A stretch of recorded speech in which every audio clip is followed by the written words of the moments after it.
우리 다 함께 사도신경으로 우리의 신앙을 고백드리시면서 4월 7일 목요일 아침 예배를 우리 하나님 앞에 올려드립니다. 나는 전능하신 아버지 하나님, 천지의 창조주를 믿습니다. 나는 그의 유일하신 아들, 우리 주 예수 그리스도를 믿습니다. 그는 성령으로 잉태되어 동정녀 마리아에게서 나시고 본디오 빌라도에게 고난을 받아 십자가에 못 박혀 죽으시고 장사된 지 사흘 만에 죽은 자 가운데서 다시 살아나셨으며 하늘에 오르시어 전능하신 아버지 하나님 우편에 앉아 계시다가 거기로부터 살아있는 자와 죽은 자를 심판하러 오십니다. 나는 성령을 믿으며 거룩한 공교회와 성도의 교제와 죄를 용서받는 것과 몸의 부활과 영생을 믿습니다. 아멘.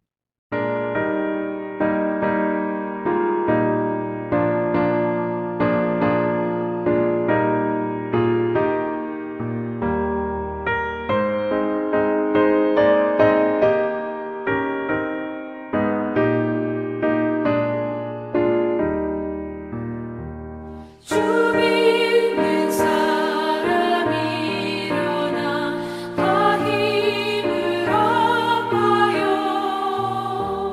이 세상 모든 마귀를 다쳐서 멸하세.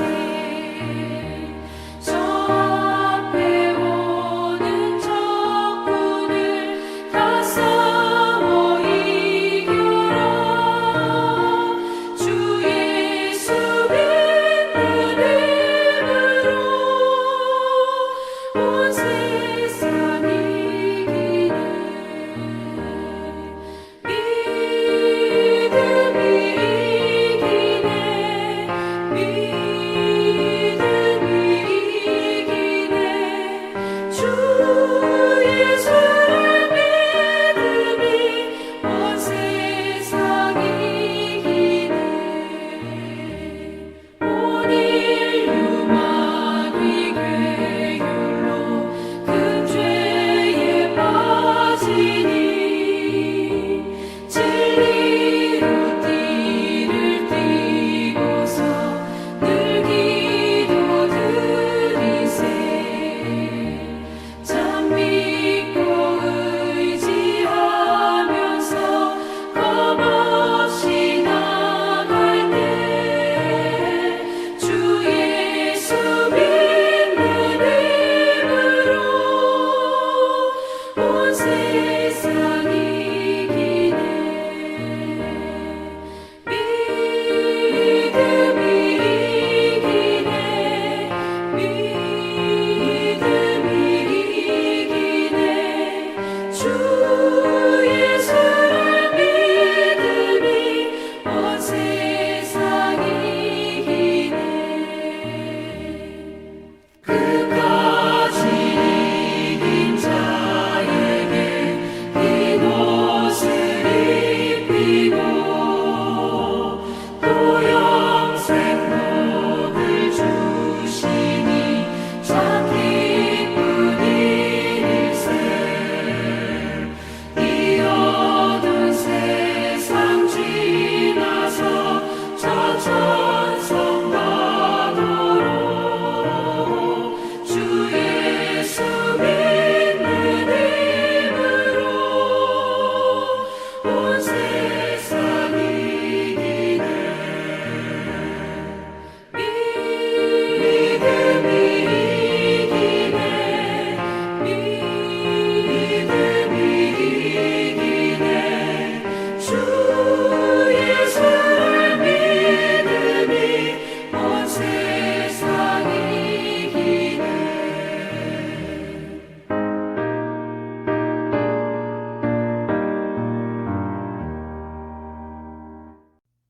오늘 우리에게 주시는 하나님의 말씀은 사도행전 27장 1절로 11절 말씀입니다. 사도행전 27장 1절로 11절 말씀을 우리 함께 보겠습니다.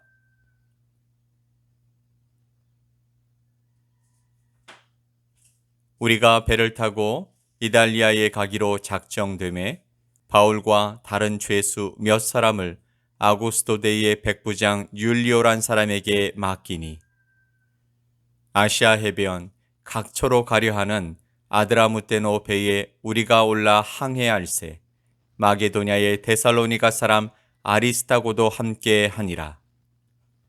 이튿날 시돈에 되니 율리오가 바울을 친절히 대하여 친구들에게 가서 대접받기를 허락하더니 또 거기서 우리가 떠나가다가 맞바람을 피하여 구브로 해안을 의시하고 항해하여 길리기아와 밤빌리아 바다를 건너 루기아의 무라시에 이르러 거기서 백부장이 이달리아로 가려 하는 알렉산드리아 배를 만나 우리를 오르게 하니 배가 더디가 여러 날 만에 간신히 니도 맞은편에 이르러 풍세가 더 허락하지 아니하므로 살몬의 앞을 지나 그레데 해안을 바람막이로 항해하여 간신히 그 연안을 지나 미양이라는 곳에 이르니 라세아시에서 가깝더라. 여러 날이 걸려 금식하는 절기가 이미 지났으므로 항해하기가 위태한지라 바울이 그들을 권하여 말하되 여러분이여 내가 보니 이번 항해가 하물과 배만 아니라 우리 생명에도 타격과 많은 손해를 끼치리라 하되 백부장이 선장과 선주의 말을 바울의 말보다 더 믿더라. 아멘. 이제 바울의 소원대로 아니 하나님의 소망대로 바울이 로마로 향하게 되었습니다. 바울이 로마에 가기를 얼마나 소원했습니까? 바울은 오래전부터 로마에 가서 복음 전하기를 소망하고 있었습니다. 그래서 3차 선교 여행 중에 고린도에 있을 때 미리 로마에 있는 교회에 편지를 보냈습니다. 로마서 1장 13절 말씀을 보면 형제들아 내가 여러 번 너희에게 가고자 한 것을 너희가 모르기를 원하지 아니하노니 이는 너희 중에서도 다른 이방인 중에서와 같이 열매를 맺게 하려 함이로되 지금까지 길이 막혔도다라고 말하고 있습니다. 그리고 편지를 마감하면서 또다시 로마 방문 계획을 말합니다. 로마서 15장 22절로 24절 말씀을 보면 그러므로 또한 내가 너희에게 가려 하던 것이 여러 번 막혔더니 이제는 이 지방에 일할 곳이 없고 또 여러 해 전부터 언제든지 서바나로 갈 때에 너희에게 가기를 바라고 있었으니 이는 지나가는 길에 너희를 보고 먼저 너희와 사귐으로 얼마간 기쁨을 가진 후에 너희가 그곳으로 보내주기를 바람이라 라고 말했습니다. 이렇게 로마로 가고자 하는 간절한 마음이 있었기 때문에 바울은 아무런 큰 어려움을 당해도 결코 로마로 갈 생각을 포기하지 않았습니다. 비록 지금 죄수의 몸으로 가고 있지만 이제 바울은 로마에서도 복음을 전해야 할 것이라는 하나님의 말씀대로 로마를 향하여 마지막 여행길에 오르게 된 것입니다. 바울은 세상 법으로 죄수의 신분이었지만 하나님 편에서는 선교사로 로마로 향하게 된 것이죠. 배삭도 필요 없고 곳곳에서 복음을 전할 수 있는 공개 토론장을 제공받으면서 병사들의 호의를 받으면서 동료들과 함께 로마로 가게 된 것입니다. 하나님의 뜻을 이루기 위한 여행이었기 때문에 당연히 하나님께서 간섭해 주시고 도와주셔야 하는 여행길이었습니다. 그러나 믿지 않는 자들과 함께하는 여행이었기 때문에 하나님께서 도우시려고 해도 사람들이 순종하지 않으면 그 길이 평탄하지 않음을 보여주는 것이 바로 바울의 로마 여행인 것이죠. 오늘은 가이사라에서 그레데까지의 여행과 미양에 머물기를 요청했던 하나님의 사람 바울과 이를 무시하고 떠나는 백부장, 선장, 선주의 모습을 말씀을 통해 함께 살펴보겠습니다. 1절 말씀을 보면 우리가 배를 타고 이달리아에 가기로 작정됨에 바울과 다른 죄수 몇 사람을 아구스토데이의 백부장 율리오란 사람에게 맡기니 아그리빠 왕 앞에서 행해진 신문 결과 바울에 대한 모든 혐의는 벗어졌지만 베스토 총독은 바울이 황제에게 상소한 이유로 말미암아 바울을 로마로 이송하기로 결정했습니다. 바울은 다른 죄수 몇 사람과 함께 호송되었는데 이 일을 담당한 군대는 가이사랴의 주둔에 있었던 아구스토데였고 책임자는 율리오라는 백부장이었습니다. 2절 말씀을 보면 아시아 해변 각처로 가려하는 아드라무테노 베이에 우리가 올라 행선할세 마게도냐의 데살로니가 사람 아리스타고도 함께 하니라. 아멘. 바울이 탄 배는요, 수리아와 소아시아 해안을 항해하는 작은 무역선이었습니다.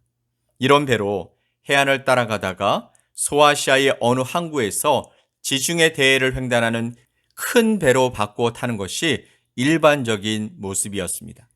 바울 일행이 배에 오를 때 데살로니가의 아리스타고도 함께 동행했다라고 말씀하고 있죠. 이 아리스타고는 바울이 에베소에서 사역할 때 바울을 대신하여 폭도들에게 붙잡혀 연극장에서 시민 재판에 회부되었던 사람으로서 이후에 바울과 동행하였고 마지막 바울의 로마 여행길에도 동행한 사람이었습니다. 기록에 보면 아리스타고는 바울이 로마 옥에 있을 때 내내 수종들었다라고 기록하고 있습니다. 하나님은 바울이 주님을 위해 일할 때 쓸쓸하고 고독하지 않도록 항상 동행하는 자를 붙여주셨습니다. 하나님이 항상 그와 함께 해 주셨지만 주변에서 그를 돕고 또 함께하는 동역자들을 늘 붙여주셨던 것입니다. 3절 말씀을 보면 이튿날 시돈에 대니 율리오가 바울을 친절히 대하여 친구들에게 가서 대접받기를 허락하더니 아멘. 가이사랴를 출발한 배는 이튿날 시돈에 잠시 머물게 되었습니다. 짐을 싣고 또 내리는 일 때문이었죠.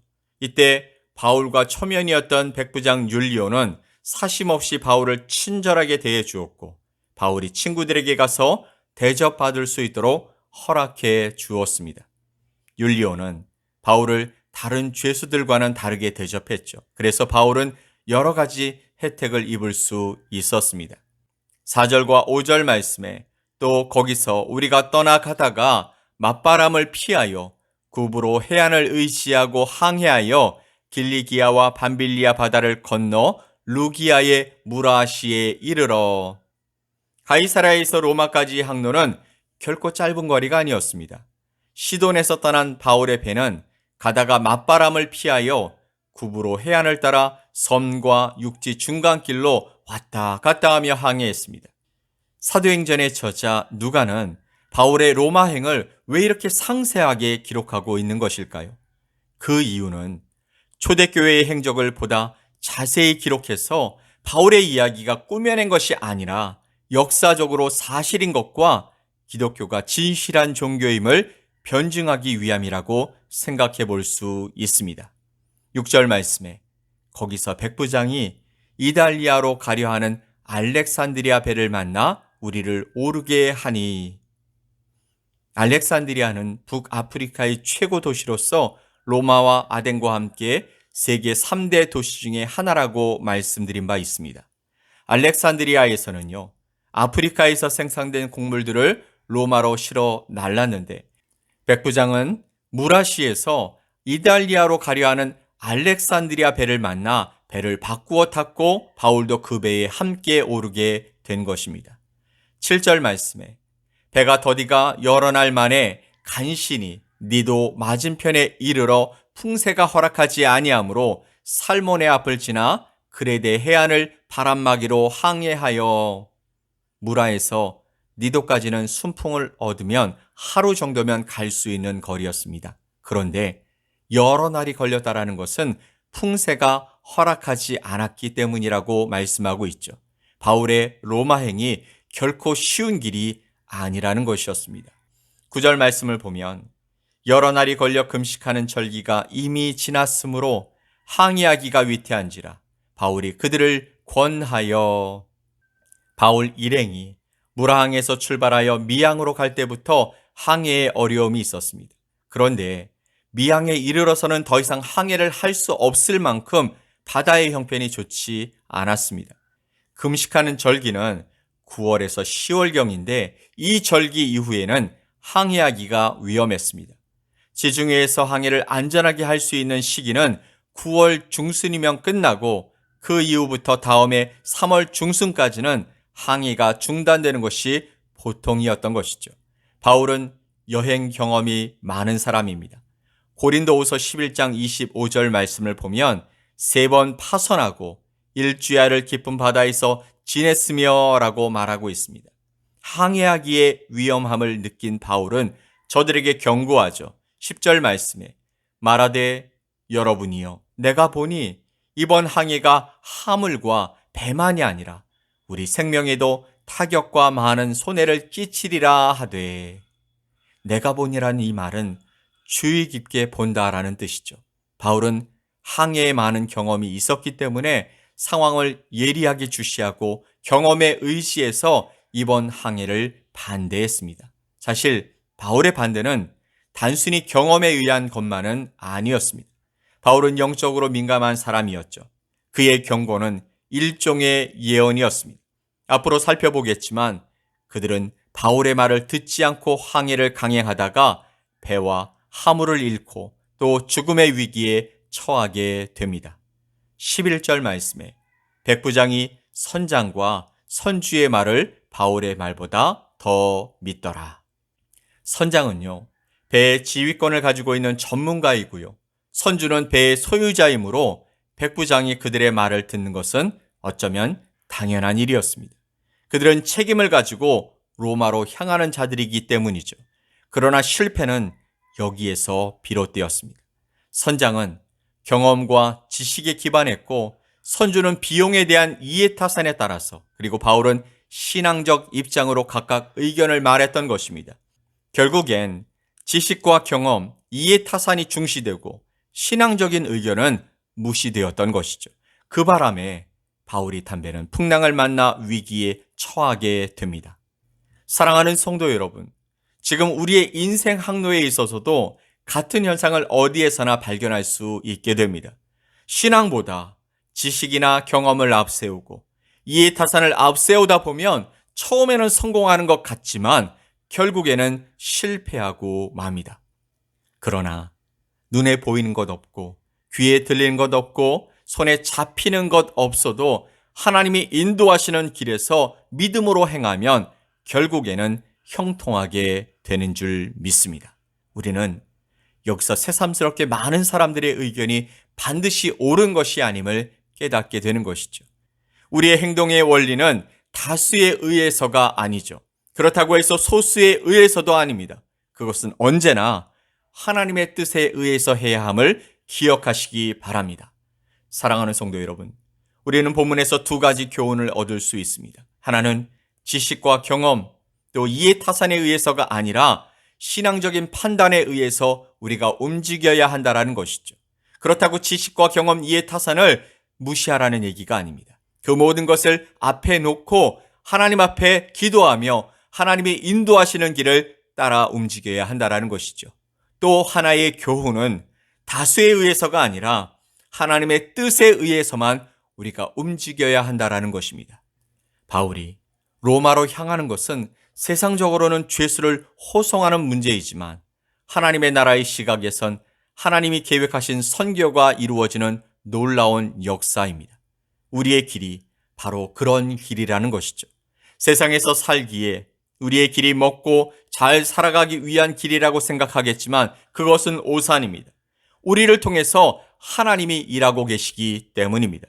그러므로 언제나 신앙적인 판단에 의해서 그리고 오직 하나님의 뜻에 의해서만 움직이는 저와 여러분 모두가 되시기를 예수 그리스도의 이름으로 간절히 축원드립니다. 아멘. 우리 함께 기도합시다. 하나님, 오늘도 내 삶의 작은 길도 인도하고 계심에 감사합니다. 그냥 살아가는 인생이 아니라 나로 인해서 하나님의 나라의 일이 이루어지게 하시고자 함께 해 주시는 줄 믿습니다. 우리의 생각과 시선을 오직 주님께만 두고 살아갈 수 있게 하여 주옵소서. 잊지 않고 붙들고 살아갈 수 있게 도와주시옵소서. 감사드리며 예수님의 이름으로 기도 올리옵나이다. 아멘.